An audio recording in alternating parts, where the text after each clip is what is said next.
Pablo Escobar was one of the leaders of the Medellin cartel that ran the entire drug trafficking in the late 1970s, early 1980s. He had the most powerful, highly organization at that time. And today, I'm going to talk to you about a little bit about how he grew up, who is Pablo Escobar, and essentially what was his criminal record look like. You can already tell some of the videos that they have done for him, documentaries and whatnot, all over Netflix, the most popular one being Narcos. And so there, you're gonna find out a little bit of story about him. But without further ado, let me share with you a little bit about who was Pablo Escobar and what did he really do? What was his criminal background look like? So stay tuned for that.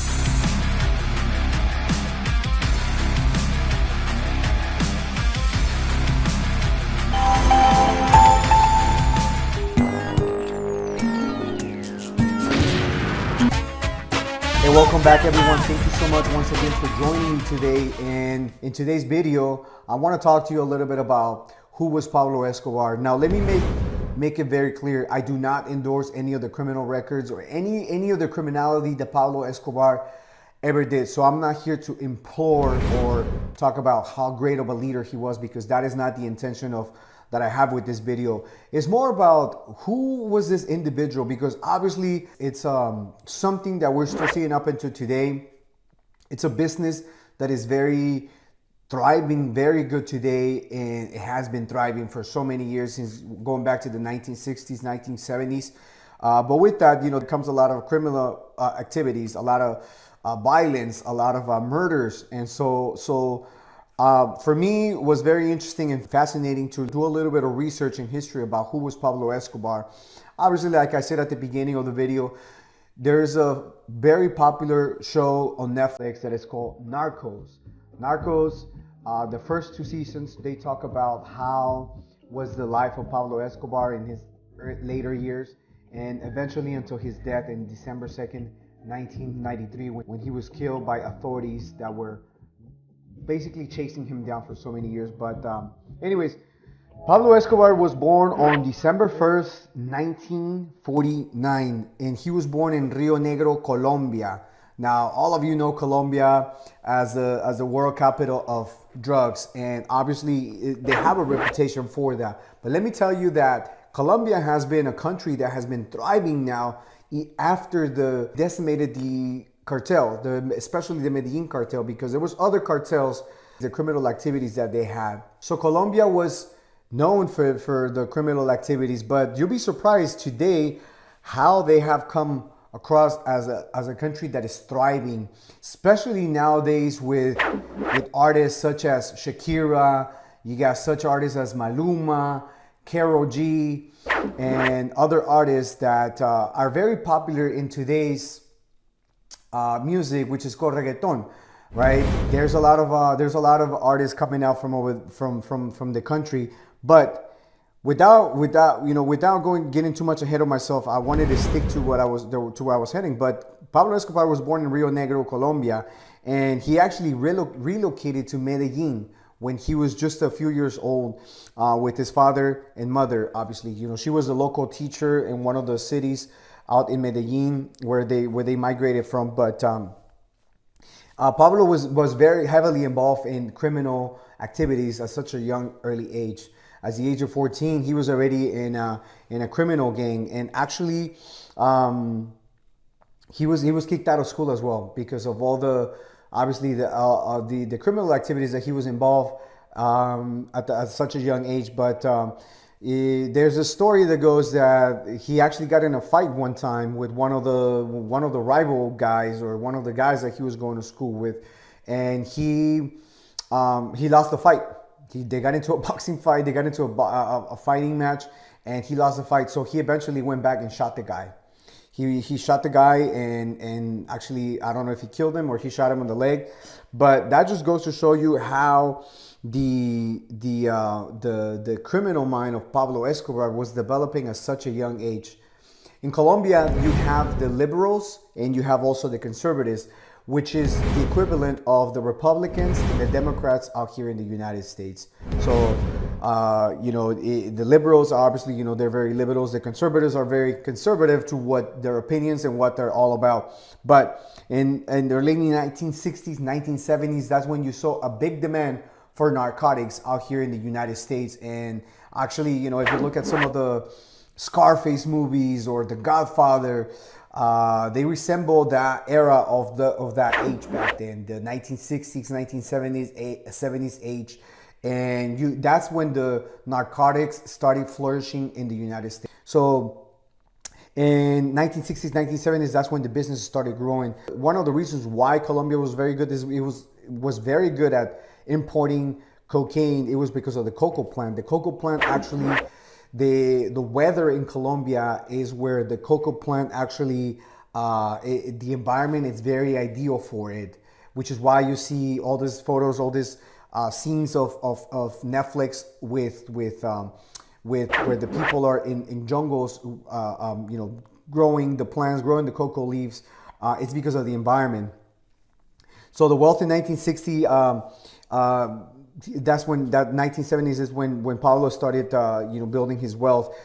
He will always claim that he will always export flowers. Okay, now you can only imagine flowers. Okay, he was exporting plants, but he actually never said, hey, I'm exporting cocoa plants that have already been processed into cocaine. But he always said that, hey, he was a big exporter of flowers. And again, Pablo was very, very, he was very ambitious, and just the way that he wanted things to be run for him. Obviously, this is in the later years, once he started getting in command, once he started taking control of who he really was going to be. At this point, there was no cartel, Medellin cartel, but he was already ambitious. He knew where he was heading. He was already the leader of many gangs that were being formed in Medellin that will eventually become the Medellin cartel. But he was married at the age of 26 with his wife, Maria, who at that time, she was only 15 years old. He was already 26 and she was 15. And they had two kids, which it was Manuela and Juan Pablo. Juan Pablo, actually, he's been in a couple of documentaries where you can actually look him up on YouTube. You can actually look him up, and he's got a couple of documentaries where he's already old. He's in his late 30s, maybe I want to say early 40s. He looks just like his dad, exactly just like him.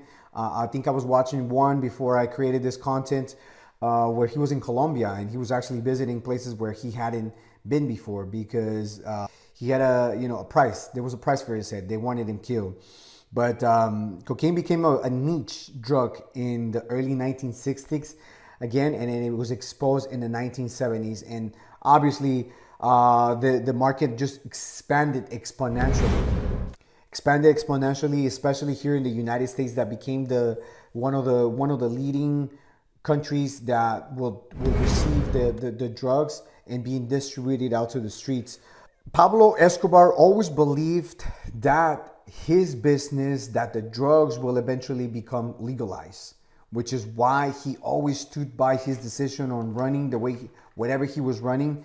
He always stood by that, and he always believed that cocaine at some point was going to come eventually a legalized drug. In May of 1976, Pablo Escobar was arrested by local authorities where they found some cocaine actually. The story goes where he tried to bribe the officers because, again, he was rising to a powerful leader, cartel leader. At this point, like I said, the Medellin cartel did not exist just yet. And so he tried to bribe these officers, and obviously it did not work. And so what did they do? They obviously took matters into their own hands. They eventually killed the officers. Eventually, local authorities dropped the cases against Pablo and they let him go. But before that, they actually took a photo of him that will eventually become the mugshot that everybody sees online, where he's a young man and he's posing, he's smiling at the camera. That was the mugshot that eventually ended up coming back to him and hurting the Medellin cartel. So Medellin cartel was actually done before it was actually built. The reason why I say that, because that was the mugshot, that was the event that actually led to the fall of the Medellin cartel. But they dropped the charges, and eventually he met an individual by the name of Carlos Letter. Carlos Letter was a very famous guy at that point. They had so much money that they offered the government of Colombia to pay for all of their debt. For the government of Colombia, okay? They offered them to pay all of their debt. Carlos' leader offered to pay everything as long as they remove all of the charges away from them. Obviously, that did not happen. So they end up buying an island in the Caribbean where that will eventually be a landing spot for the airplanes that will come from Colombia, where they will either load or unload, and then they will just take off in a very, very low altitude where the radars from the US government would not detect these airplanes flying into Miami. That is how they move the drugs, by airplanes. But Carlos' leader, he was one of the things that Pablo never did, that he actually never consumed drugs, according to a lot of history. That was people that were surrounded by him. He never consumed drugs. And when he was actually in big groups, he never consumed alcohol. He was always in charge. He wanted to be in charge. That's one thing that I do admire from someone like that, because he wanted to make sure that he was always aware of what was happening around him. So can you imagine now if you're a leader of your company and you say, hey, you know, I don't want to drink today. I don't want to do any drugs. I don't want to smoke. You know, I'm okay. You know, I want to make sure that I'm seeing what's happening. I want to be in control. So that's one thing that stood out to me. Aside from all of the criminal stuff that he did, to me, was the fact that he was able to control himself when it came to how much he was able to consume, so that he can always be in control. Now, he will always light up a joint. He will always light up he would roll up his marijuana cigarette and he would light it up. That was one of the things that he was known for. And also his little notepad where he would always take notes. Obviously, they didn't have a phone back then, so taking a note for him was very important. But Carlos Leder was a very key player in this business. He eventually became arrested, and it led to many downfalls of the Medellin cartel. But eventually, Pablo went ahead and bought a big lot. It was a big ranch out in Colombia, that will eventually be known as Hacienda Nápoles. Hacienda Nápoles was built with the Spanish colonial type of structure. It had a huge, humongous area. He eventually exported wild animals from Africa. Hippos, giraffes, you name it. So now, actually, because of those migration, the migration that the hippos that he brought from other countries, from other continents to Colombia, now there's a lot of hippos. Actually, they eventually started expanding. So now Colombia, the area where he had those hippos, there's a lot of hippos now that are habitating the area. But he had an airplane. He had big of enough space so that airplanes can come in and land. And it is said that this was all for family and friends. It was no business, no drugs, none of that. It was just for family and friends strictly, where they would just come in and then take off. Can you imagine someone like that at that point in life, 1970s, 1980s, having, this massive amount of wealth? It is unbelievable. It is unbelievable. I mean, not to say the way that he created his wealth, but in, like I was saying earlier, Miami was the port to import the drugs. And actually, when they started expanding out to the European countries, Spain was actually the Miami of Europe, where everything was coming through the port of Spain that will eventually be distributed to other countries in the European nations. Now, it is estimated that Pablo Escobar was bringing in about $60 million a day. That amounts for $20 billion a year that they were bringing in. If you adjust that to inflation, that is about $70 billion a year that they were bringing. Imagine that, $70 billion a year. There is an insurance business. A lot of these companies in the financial world, some of them bring in 30, 20, 30, 40, 50 billion dollars a year in today's economy. You're talking 1980s, $20 billion a year. So now again, adjusted for inflation, that's anywhere from 70 to $80 billion a year. Massive amount of money that they were bringing in. They were creating so much money that they had problem converting that. They had even problem converting, doing money laundering, because it was an excessive amount of money. It is even said that they were buying gold. They were melting it and then obviously eventually, just go ahead and they were converting it into money after they were melted down. It was the greed, it was the obsession of being in power that eventually led to Pablo Escobar falling from the Medellin cartel, because eventually what he ended up doing was he wanted to be in politics. So in 1979, they signed the extradition. Colombia and the United States, they signed an agreement where they were going to extradite drug traffickers. Obviously, that's something that Pablo Escobar could not ever accept, because for him, coming into the United States was the end. And eventually, if he was in Colombia, if he would go to jail, he was going to be able to run his business, which eventually he did. But being extradited to the United States, it would mean that he would no longer, for the rest of his life, was going to be able to do so. The day that he was going to get caught, he got into politics. He got into the board council so that he could therefore vote for not extraditing the drug traffickers. Okay, so again, that was the greed, that was the obsession to be in control, which eventually they ended up reopening up his case, because at this point of his life, it was pretty obvious that he was up to something, that he was somebody. I mean, with the massive amount of money that he was bringing in, the lavish buildings, civilian places, a lot of civilian people started getting killed because of the rage and the greed and all the obsessiveness to be in control. When you are at a place like that, your emotions tend to get the best out of you. So if there's anything in this video that I want you to understand, is that when you are in control, when you have power, when you get to a place where you have the control of most people, you think that you tend to have the control of the entire world, and then you can dictate and then say whatever you want to do whatever you want to do without thinking about the consequences that is going to bring in to you as an individual if you don't stay obeyed by the law and control those emotions. So it get the best out of you. I don't necessarily mean that you're going to go out there and kill somebody or do something like that, but it can eventually make you say something in your company, make you do something dumb, a decision that otherwise you would have, if you would have time to process it and what the outcome was going to be, it would have probably been a different decision, and you would have just processed that information a little bit better to make a decision. But obviously Pablo was in control. He has so much money, he has so much power that he thought that he can control the whole world with the snap of a finger.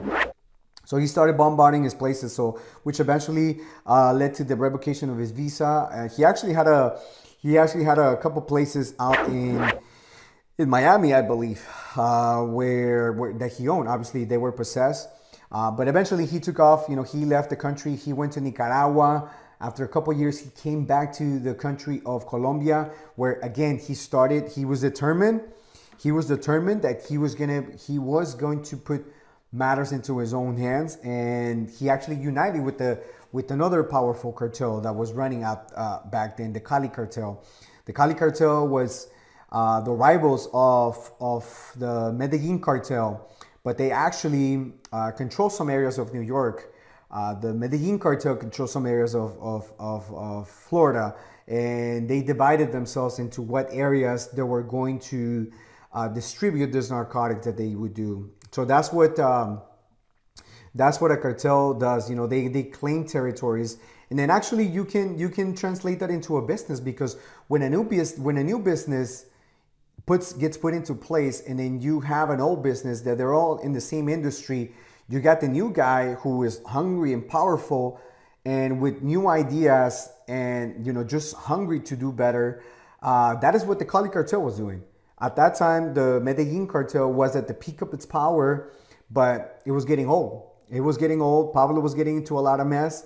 It caused a lot of distraction. Again, a company could be like that as well. If the CEO is not aligned with the values, it's not aligned with the investors on what moves they need to make better, Eventually, a disruptor at your competition is going to come in and is going to take over your territory. And I'm not necessarily talking about drugs in this case. I'm talking about any products that you can potentially any type of products that you can potentially distribute to the community. It could be a realtor coming in and taking over for someone who's been doing business in the area that they have been for the past 10 to 15 years.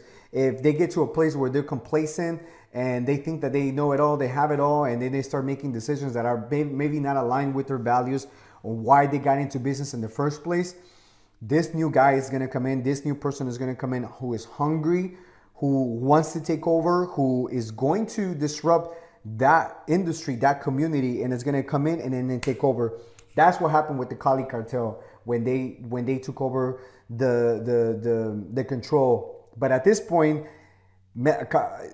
Pablo Escobar joined forces with the Cali cartel in order to align themselves with getting rid of the extradition. So they ran the streets. They literally ran the streets. It's actually estimated, I have it here, that in 1992, this is right before Pablo Escobar was killed, there was 27 deaths in that year alone. Okay, that amounts to 70 deaths per day. Got that? 70 deaths per day. 70 deaths per day. That will equal one death every 20 minutes. Now think about this. You know, you're talking Colombia, right? You can kind of get a glimpse when you watch this documentaries on Netflix, or you watch this show Narcos, right? On how people live, the way that the streets are, and how the sicarios will come in and then next to a car and they just started shooting people, right? So every 20 minutes there was a death in the streets of Colombia. Also the Medellin cartel, which united forces. And then actually in 1989, there was a president who Pablo Escobar was intimidated by. And that was Cesar Gaviria. Cesar Gaviria was actually very, very imposed to just, you know, I'm going to make sure that the extradition follows through. That obviously he came into power after they murdered the president nominee, the candidate Carlos Galan. So Galan was murdered actually at a rally that he had, when next thing you know, all you hear is just gunfires going everywhere, and then you see Galan obviously, you know, falling to the ground, and it was actually the sicarios. But Galan was, the successor for Galan was Cesar Gaviria, who was supposed to be on a plane in 1989 on the 27th of November. He actually did not board the plane for whatever reason, and Pablo Escobar ordered the detonation of a bomb. So 5 minutes after Avianca airplane took off, you could see the airplane just blowing up in flames. But eventually that was a key turning point. It was like almost a message that Pablo was willing to do whatever it was going to take for him to make sure that the extradition deal was off the table. So what happened? So he negotiated a deal with the government, negotiated a deal with, at this point, the president Cesar Gaviria, where Pablo Escobar agreed to surrender himself with the catch. There was a catch. He was going to build his own jail, and in that jail he was gonna live in there for 5 years. He got the deal of a lifetime. Where he would construct his own jail, which it was called La Catedral. He built it. He actually went to jail. It was on a hilltop, you know, overseeing Medellin. It was said that he had a telescope where he could see his family. He could see what was happening around the entire city of Medellin. And he was actually able to communicate with his family. Come on now. I mean, who would do that today? Who would do that nowadays in today's world? There's no way that a drug trafficker, even El Chapo or Mr. Zambada, who is now one of the leaders of the world in the cartel world, that they would say to the government, hey, you know what? Okay, fine. I'll turn myself in, but I gotta build my own jail.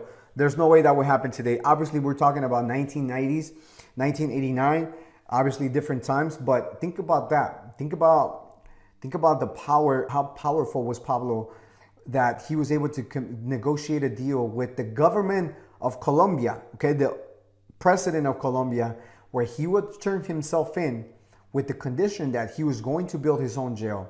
So again, eventually he did. The term was supposed to be 5 years. He only served about a year and a half before he actually decided, you know what, this is not for me. Business was just as usual inside of a jail. There was a lot of illegal activities going on inside of the jail. But I mean, wow, it was. There's actually footage where it shows La Catedral how it looked, how Pablo was living with his other members of the cartel. A lot of rumors that obviously, there was a lot of killings going in there, but he escaped jail. He went ahead and escaped, and eventually, he was on the run. He was on the run with his family until he no longer was able to run his family. Pablo Escobar, it's known in the city of Colombia as a hero. I don't know what it is today, the environment, but I mean, at that point, he was considered as a Robin Hood, somebody that would take the money from the rich and then they would just distribute it to the poor. Obviously, all of this money is considered blood money, right? Because there was a lot of murders, there was a lot of killing that was happening in the activities that led them to build his wealth. He was actually ranked by Forbes one of the wealthiest men alive at that time, with a net worth of $30 billion, which many people believe it was probably even more. But again, if you adjust that to inflation today, you're talking 70, 80 billion dollars that he had to his name. But Pablo Escobar, after all of that, he was killed. But he's considered to be a Robin Hood. He's considered to be a hero to many. To so many, they have a figure of him as a saint, where they turn on the light, a candle in the Spanish community. That is very common, where you have your altar, you have your ofrenda, what it's called, and there is actually a photo of Pablo Escobar, as being one of the saints in the city of Colombia. Obviously, that is because he built a lot of communities in the Medellin. When the government couldn't do it, he went ahead and built a lot of homes. A lot of people that are still living there are living in some of those communities that Pablo Escobar was able to build. Think about that. He built an entire community that did not exist for the people who lived on dumpsters, for them to actually have a place for them to live. And again, he actually bought, or he invested in a club that it was called the Atletico in soccer. Soccer is very big in Colombia and all of the Spanish South American countries. But actually, the Atletico team was not very good at playing sports at that time, but playing their own sport. Actually, when Pablo was involved in the purchasing, or just building the stadium for them, they went ahead and made it all the way to the finals. They actually won their first cup, I believe. And so that just goes to show you the impact. In 1989, actually, is when they won the Copa Libertadores. And then again, this was a team that Pablo Escobar was involved. But again, I just want to give you a little bit of entertainment, because the purpose of this channel is just to give you some education and some entertainment. So today, I just figured, let me give you a little bit of entertainment about who was Pablo Escobar, because again, there's been a lot of songs in Spanish that were created in the name of Pablo Escobar. Like I was saying, a lot of people have him remembered as a saint or a Robin Hood of the Medellin city. But now Medellin is actually a big city now. It's thriving now. With the names that I was saying, actually, it was once known as the murder capital of the country, but now it's thriving in developments, in infrastructure. It is internationally known now. Again, you got, artists like J Balvin, Maluma, Karol G, that they're all from Medellin. And this is all the aftermath of what Pablo did, because in the 1980s, Medellin, early 1990s, Medellin was known as the murder capital of the world. Now there is actually a lot of prosperity in that country, and is one of the biggest infrastructure cities in the world. And actually, Hacienda Nápoles is still standing, and I believe that I've seen people that travel to Colombia where they go into the mansion where Pablo Escobar. That is actually one of my bucket lists. I'm gonna go to Colombia, and when I go to Colombia, I'm actually gonna go to the place where Pablo Escobar was actually living in Hacienda Nápoles, because you can still walk around in some of those places. And I believe La Catedral, the jail that he built for himself, it was actually rebuilt again, and I believe it's turned into a church now. So again, this man was a very powerful. Greed, anger, obsession with the power, with being in power, got the best out of him. He did not know how to control it. Obviously, his family was his Achilles heel. That was actually one of the things that always got to him. And for him to be able to lose it all with obsession and getting into politics, and actually, again, like I was saying, before the rise, there was the fall. And then the fall was that event that happened in 1976 when he was arrested. There was a mugshot of him that is very popular, very famous. And that is what eventually led to the downfall of the cartel of Medellin, which, again, there's a beautiful aftermath now. You know, people travel to Medellin now, Colombia. I'm actually going to be one of the ones that's going to travel here in the next couple years. I'd say maybe 2024, we're going to travel to Colombia. And then I can't wait to go explore, you know, see how the people live, because I have an image. Me as a kid, I remember that in the early 1990s, I was living in the city of Mexico, and I remember at that moment, the cartel, that's in the drugs. And in the early 1990s, we had the cartel in the city of Tijuana that was thriving. This is at the time where the Medellin cartel was on its decline already, but there was still the Cali cartel who was at the top. And there was obviously a lot of back and forth, a lot of connections. And so in 1990s, 1991s, I was living in the city of Tijuana, Mexico, where that was very common for me to hear every time. Did you hear about the cartel? Did you hear about this? Did you hear about that? And think about this. I'm only 7, 8 years old. Again, I'm very lucky, very fortunate that I was living in a place where I grew up. I was raised alone, basically, just me and my brother, because my mom was in and out. We just didn't really have a lot of connection with my mother at that point until I was actually moved out of Tijuana.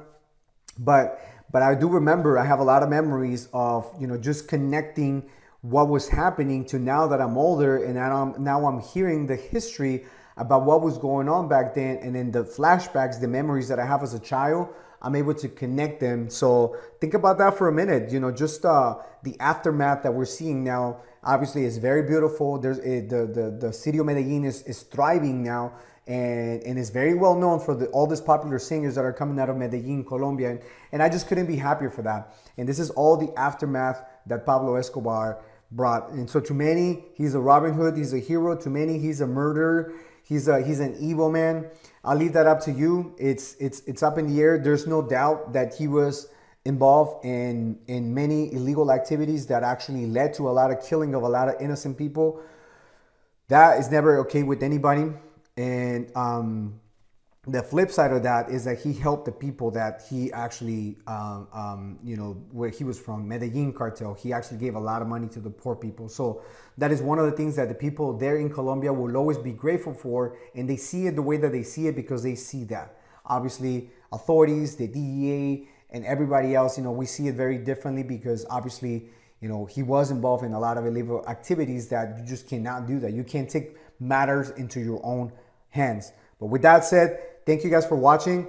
If you haven't subscribed to the channel, please feel free to do so. If you like the video, you're more than welcome to do so as well. But all of our social media is going to be down here, down below. Make sure you check us out. And again, wait for our next video. I'm going to be doing a live video every Wednesday where I'm going to bring to you live news about what's happening. It will have a tremendous effect moving forward with our economy. But I'll make that I'll make a separate video. Thank you guys for watching, and we'll see you on the next one. Take care, everybody. Bye-bye.